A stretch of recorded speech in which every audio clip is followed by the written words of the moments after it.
శాతం స్ట్రైక్ రేట్తో ప్రజలు తమను గెలిపించారని సీఎం చంద్రబాబు తెలిపారు. కేంద్రం మద్దతు ఇవ్వడంతోనే వెంటిలేటర్పై ఉన్న రాష్ట్రాన్ని కోలుకునేలా చేశామని చెప్పారు. హామీల అమలుకు కేంద్రం బాధ్యత తీసుకుందన్నారు. సంపద వస్తేనే అభివృద్ధి జరుగుతుందని తేల్చి చెప్పారు. P4 విధానం దేశంలోనే ఆదర్శంగా మారుతుందని అన్నారు చంద్రబాబు.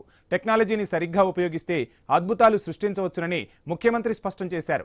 4 లక్షల కోట్లు ఖర్చు పెట్టి గ్రీన్ ఎనర్జీ కోసం ప్రత్యేక గ్రిడ్ వేయనున్నట్లు తెలిపారు ఏపీ సీఎం చంద్రబాబు. అందరం కలిసి ఒక సంకల్పంతో ముందుకు పోతే తప్ప రాష్ట్రాన్ని పునర్నిర్మాణం చేయలేం అనే ఏకైక సంకల్పంతో ఆలోచించాం. ఏది ఏమైనా ప్రభుత్వ వ్యతిరేక ఓటు ఒకటి కూడా డివైడ్ కావడానికి వీల్లేదు. మేము పొత్తు పెట్టుకుంటామని చెప్పిన వ్యక్తి పవన్ కళ్యాణ్ గారు అని చెప్పుకునే వ్యక్తి. బీజేపీ అందరం కూడా కలిసి ఎన్డీఏ కూటమిగా ఏర్పాటు చేశాం. ప్రజలు ఎప్పుడు కూడా మనల్ని వాచ్ చేస్తూ ఉంటారు. సరైన సమయంలో సరైన నిర్ణయం తీసుకుంటారు. తెలుగుదేశం పార్టీ ఎన్నో విజయాలను చూసాం, కానీ 2024లో స్ట్రైక్ రేట్ మీరు చూస్తే 94% దేశ చరిత్రలో మొట్టమొదటిసారిగా ఇంత పెద్ద ఎత్తున అభ్యర్థులు గెలిచింది మొదటిసారి. కేంద్ర ప్రభుత్వాన్ని మనస్ఫూర్తిగా అభినందిస్తున్న దేశం వెంటిలేటర్ పై నుండే ఆర్థిక వ్యవస్థ ఆ సమయంలో కానీ ఆక్సిజన్ ఇవ్వకపోతే ఏమవుతుందో మనందరూ తెలుసు. పబ్లిక్ ప్రైవేట్ పార్ట్నర్షిప్ వల్ల సంపద సృష్టించబడతా ఉంది. ప్రపంచంలో ఇది మెరుగైన విధానం కింద ప్రపంచం అంతా గుర్తించే పరిస్థితికి వచ్చింది. ఒక రోడ్డు వేయాలన్నా, ఎయిర్పోర్ట్ కట్టాలన్నా, పోర్టు కట్టాలన్నా, ఒక కాలేజీ పెట్టాలన్నా పెట్టే పరిస్థితికి వచ్చారు.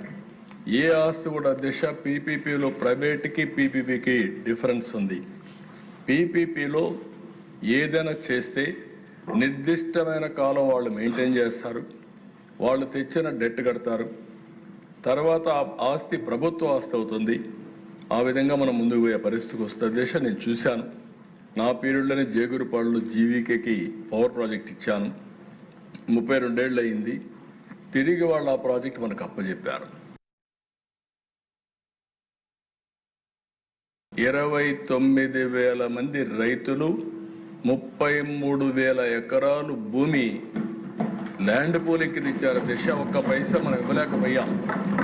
మనం ఇచ్చిందంతా వాళ్ళకి ఏంటంటే డెవలప్ చేస్తాం, తిరిగి మీకు ప్లాట్ ఇస్తాం, రాజధాని వస్తుంది, మీకు పేరు వస్తుంది, మీకు కూడా భవిష్యత్తులో మెరుగైనటువంటి ఆదాయం వస్తుందని ఒక్క మాట చెప్తే నమ్మిచ్చారు దిశ. కానీ భారతదేశంలో ఇక్కడ ఉత్పత్తి చేసే కరెంటు జమ్మూ అండ్ కాశ్మీర్ పంపించి వాళ్ళు వాడుకునే అవకాశం ఉంది.